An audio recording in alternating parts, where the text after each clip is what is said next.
hit a nice reverse, and we just give them easy first downs all day. What happened? What did you see on Tom's throw that was intercepted at the end? Good play by DB. He telegraphed it a little bit, and DB made a hell of a play. First, you win here and you have a big lead, some separation in the division. Now it's kind of more up for grabs. You've got a break here, but how much does this change kind of the urgency of the second half of the season? Hopefully it changes it a bunch. You know, you drop down and start going on the road in the playoffs, it's different. And so, you know, every game is critical, especially in your division. Road games, when you have it in your hand and you give it away, it makes everything a little bit more difficult. What was the biggest difference when Jameis went down, in your perspective, for Tampa Bay? About 14 penalties, and hey, to make it first down was all 15-yard penalties for roughing the quarterback. I mean, stupid. Bruce, I mean, Tom had been so careful with turnovers. He had 3 today after 4 in the first 7 games. Is that a function of the Saints' defense, or what's different that made that happen? I'll have to go back and look at the film, but you know, forcing one at the end. But that was not characteristic of him. Cyril Grayson had a big play, looked like a busted coverage, and we hadn't really seen him all year. Just what transpired there on that play? Yeah, I don't think that he was the unknown factor. You know, they looked like they doubled Mike and doubled Chris and turned him loose, and ran a hell of a route, good throw and good catch, and it's a shame it wasn't a game winner. Bruce, you had Sherman back but didn't really play him at all. Was that just one of those emergency situations that you needed? Yeah, and Gronk probably shouldn't have played either, but he kept begging to get in there and then re-injured himself. How tough is this? You have a week off, obviously. It's a much different week off coming off a loss. How much do you need the team to kind of refocus? No, just go back and look at the tape, look at where we're at right now, just like we did last year and every year. We're 6-2, and last year we were 7-5. So, you know, it's a little bit better, and see who we can get back and correct the selfish penalties. Is Devin a little hyped up today playing in this place, or was he just made some bad decisions? It speaks for itself. Anything else? Thank you. Thanks.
Yeah, I mean, I was excited, but I wanted to celebrate, but at the same time, I knew they had so much time in the game. So, I mean, it's definitely good doing it in front of the fans here and my family. So that was good. Just talk about play. It looked like Coach said he thought they doubled Chris and Mike to get you open like that. Yeah, I think as I'm running, I kind of see the guy sitting low. And I think it was probably a blown coverage, and it was focused on the outbreaking route that was possibly coming, and I came wide open. And usually it's like kind of a runoff route, and I look up, and I was like, "Is that the ball?" And it was coming down, caught it, and touchdown. What's the name of your hometown? Pronounce it. Metairie, Kenner, New Orleans, this whole area. I'm in the metro area. I lived everywhere. Grew up, how far is it from here? Oh, probably 5 to 10 miles between there. Yeah, right down the street. You've gone a long time, had one catch for 3 years. It's got to be cool to have this now. Yeah, yeah. Just taking advantage of opportunities as they come. Hey, Sarah, you got called up yesterday from the practice squad, and today make a big play. Hey, Mobile. Siri just called my dad for that question. Anyways, just talk about, what it means just to stay ready, and, you were obviously ready for your moment. Yeah, Byron and BA and Kevin always talk about, everybody's going to put their hand in the pile at some point. And this was my week where I was able to put my hand in the pile and contribute to the team. And that's what it's all about, just preparing and staying ready for those opportunities because you only get a couple. You're the speed guy, you're the track guy. Do you think that gave you some separation there just to get downfield? They blew a coverage. Yeah, they blew a coverage. Okay, anything else, Cyril, thanks very much. Thank y'all.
not wanting to create penalties and opportunities for them that got you tonight, right?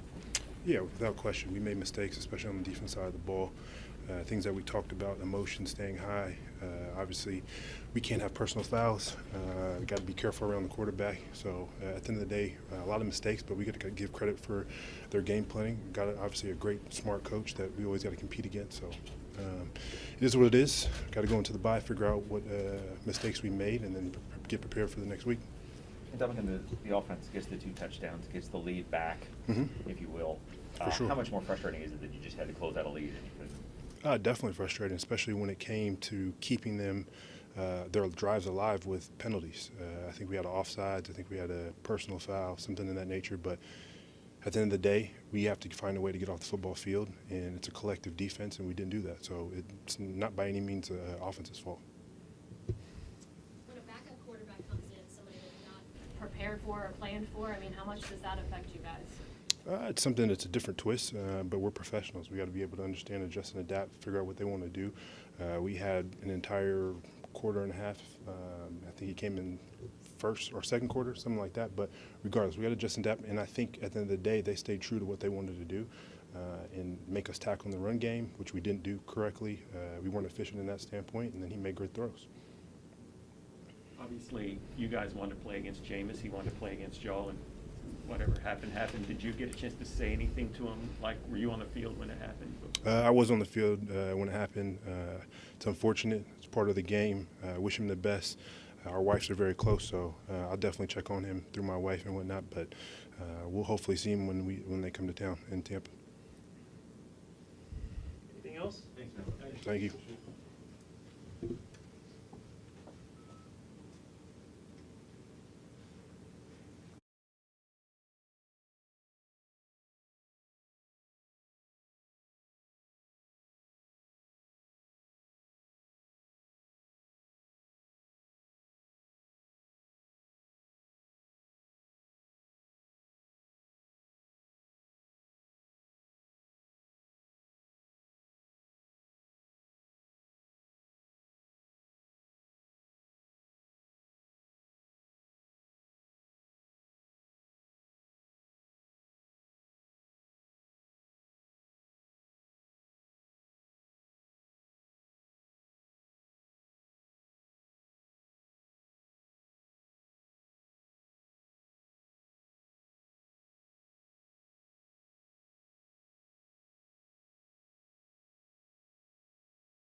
thought, the call with Jameis, his momentum, whatever they said, I'm going to go back and look at it. But I just thought I had him in his pass or whatever. Said hands too high to the nameplate, but I take that one. But on the one when I was trying to get the sack, man, I just finishing the play, just trying to get him. And on the sideline, that was all me. I take full responsibility. But, me and Mark Ingram drawing all night, just going back and forth. It's always one decided when you in somebody else's house. At the end of the day, it wasn't nothing like personal going on with us. We talked at the end of the game, and he respect, the way I play the game. So, I'm going to just keep being me. I'm a fiery guy. I'm a guy that like to talk, but obviously I got to look to the ground when I'm talking to a player, just so I can, say the penalty for my team, because at the end of the day, it's all about the team. But I still got to play with passion and, have energy when I'm out there. You wanted to play against Jameis. He wanted to play against you guys. Were you able to say anything to him after he went down, got hurt? Yeah, I just, I went up, tapped him on the head, said, man, I hate it happened for you. This happened to you, man. You playing good ball and just praying for you, because, man, Jameis is a good guy. He's a great guy. I'm gonna put emphasis on that. All last year when they was playing and we was playing, he was, texting. I don't know if he was texting everybody, but me and him was close. When I came in, he kind of showed me around and just telling me how proud he was of me. And even when we won the Super Bowl, he was one of the first texts, just congratulations, man. I wish I could be a part of that, but, y'all deserve it. You put a lot of work in, and we always talked about, how special y'all could be. So, he's a great guy. You hate to see that happen. I hope it's not serious, man. I'm just praying for him, and, but it's a long season. Hope he can come back and he can fight with his team. Kevin, I know it's going to be frustrating. You're down 16. You guys rally all the way back to take the lead. Defense just has to close it out. How frustrating is it to let it slip away? It's very frustrating, man, especially when Todd Bowles is doing a great job, calling great plays. And, we just got to go out there as a unit and execute, man. You got new people out there, but, new people mean new opportunity for people, and we all just got to play with each other and be in sync. So I think that's the most frustrating thing is we had a chance, to show up, and, as a unit we didn't. We let it slip away. We let them drive down, whether it was on third down or a penalty or something, whatever the case may be. But at the end of the day, we take it all together, and we know it got to get fixed. We got to find a way to fix it. But I think the thing is, we understand that it's not no finger pointing, so we take full responsibility for our actions. So that's the best thing about it. Last year, you guys went into the bye on a down note. Losing games, and that week off kind of helped you guys find yourselves and obviously turn the corner. What does this team have to do the same thing now? I feel like the most important thing, we just got to get healthy. We only lost 2 games this year. It ain't like last time. I think we lost 3 in a row going into the bye. We just got to get healthy and just, man, trying to play complementary football, just trying to be the best we can be, and just stick together, man. Whoever in the game, I like to have Sean back. I like to have Carton back. Those guys are guys that, I'm real in sync with. Coach Bowles know what he can do when they out there on the field. It's just a different game plan when you got different players in. So, when we get back healthy, and I think after the bye, that's a good time for us to all come back and unite as one. But until then, everybody that's in now, we all got to make our plays when it's time. Last question. Did Simeon change anything, for them when they brought in Trevor? Was it any different as far as how they were attacking you? Or? Nah, it was just he just wanted to get the ball out of his hands fast, and we wanted to rattle him early, but it's just some stuff went going in sync. So then we started sitting back playing coverage and kind of just letting the front four go and just letting them just do what they do, and it worked. We kept going 3 and out. We knew they was gonna run a lot of screens, wanted to get the ball in their playmaker hands, and we was all over it. But when it came down to the most important time of it to shut them down, we didn't. So none of that matters. Thank you.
But I guess in the end, turnovers again, too many penalties. I got you. Yeah. Yep, tough game. Good team, but we didn't obviously play the way we're capable, and I got to play better. So tough loss. 7 of your 17 interceptions as a Buck have come in 4 games against the Saints. What is it exactly they do to give you a hard time? Bad throws. Sorry. Bad throws. Tom, that last interception there, when you were trying to get back at the end, you just talk about that play, what happened, how it got away. Yeah, I just threw it to the wrong guy, so I had Mike open. Cost us a game. Tom, it's mostly on defense, but I mean, Bruce had talked about how important it was to avoid penalties and turnovers, and obviously that was a big part of the loss. How frustrating is that? Yeah, I mean, tough to win that way when you turn the ball over like we did. So I got to not throw interceptions. That's the key. Tom, last year you guys went into the bye week on a downturn and lost 3 out of 4, and were able to kind of use this time off to bounce back. Is there a key to this team doing the same and coming back different? Yeah, I mean, we got a lot of fighters, so we'll hang in there, battle back, try to do better next week. What transpired on the touchdown throw to Cyril, guy you hadn't targeted very much at all? Yeah, he did a great job. Cyril did a great job. Got in there, got behind the defense, gave him a ball he could catch, and he made a great play. You had a good thing going with Chris Godwin today. Can you talk about just what you were seeing with him out there today? Yeah, he's phenomenal. I mean, Chris is an incredible player, so got to keep getting him the ball, and he played a great game. All the receivers did. Tom, what adjustments did you make at halftime to help your team in the second half? We just played a little better, so yeah, we got to play better for 4 quarters. So, thank you guys.